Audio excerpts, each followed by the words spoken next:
लेकिन एक चीज़ थी जिसने मुझे बचपन से मोटिवेट किया, वो थी मेरी मदर की एक सवाल कि तुम्हें बड़े होकर क्या बनना है। तो वो जो सवाल था उसने मुझे कॉन्स्टेंटली मोटिवेट किया और ये सोचने पे मजबूर किया कि मुझे आखिर बनना क्या है। स्ट्रगल्स मुझे लगता है लाइफ का हिस्सा है और ऐसा कोई व्यक्ति नहीं है जो स्ट्रगल नहीं करता। तो मैंने भी अपने हिस्से के स्ट्रगल्स किए, वो चाहे फाइनेंशियल लेवल पे हो, फिजिकल लेवल पे हो, इमोशनल लेवल पे हो। तो जैसे कि जब मैंने पहली बार असफलता हासिल करी प्रीलिम्स में, तो कहीं ना कहीं उसने मुझे मैच्योर किया, उसने मुझे इनसाइट दी कि मैं कैसे मेहनत करके चैलेंजेस को ओवर करके उनके मेंस को क्लियर करना सीख जाऊँ। और जब मैं मेंस में असफल हुई तो मुझे उन चैलेंजेस से पता चला कि मैं कैसे इंटरव्यू तक पहुँचूँ। रुकावटें तो जीवन में बहुत आएंगी, डर भी लगेगा, निराशा भी होगी, पर यही जीवन का रास्ता है। ये परेशानियां सिर्फ पड़ाव हैं। इन बाधाओं के आगे अगर थक गए, झुक गए या रुक गए तो सिर्फ बातें रह जाएंगी कि ये कर लेते तो यह हो जाता, वो कर लेते तो वो बन जाते।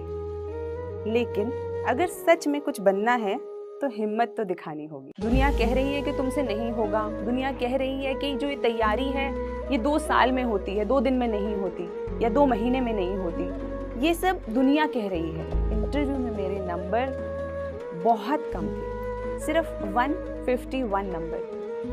और उस चीज़ को मुझे थोड़ा सा शॉक लगा। रुकावटें चाहे कितनी भी हों और आपके अंदर कितनी भी कमियां हों, लेकिन अगर आप उन्हें इम्प्रूव करना चाहते हैं, आप आगे बढ़ना चाहते हैं तो आप वो कर सकते हैं। अगर आप खुद से ईमानदार हैं और आपको पता है कि आप क्या कर रहे हैं, तो आप अपने रास्ते पे चलते रहिए। मेहनत से ना डरें, स्ट्रगल्स से ना डरें और हर तरीके से जो सपने होते हैं, सपने वही होते हैं ना जो हमें सोने नहीं देते, ऐसा श्री कलाम साहब ने कहा है। तो वो बात बिल्कुल सत्य है। तो अगर आपके पास कोई ऐसा सपना है जो आपको सोने नहीं देता, तो सोने की ज़रूरत नहीं है, बिल्कुल सोने की ज़रूरत नहीं है। उसके लिए मेहनत करें, उसे जिएं। लेकिन दिल की सच्चाई से अगर आप पूछेंगे, अपने आप से अगर आप पूछेंगे, तो हमें हम सबको पता होता है कि हमारी तैयारी किस लेवल की है। क्या हमने पढ़ाई ईमानदारी से नहीं करी है, या हम सिर्फ दूसरों को दिखाने के लिए पढ़ाई कर रहे हैं, या हम पढ़ाई तो कर रहे हैं लेकिन क्या हम अपने सेल्फ इवैल्यूएशन पे, सेल्फ एनालिसिस पे उतना ध्यान दे रहे हैं या नहीं दे रहे हैं। तो ये सब हमारे मन को, हमारी अंतरात्मा को पता होता है।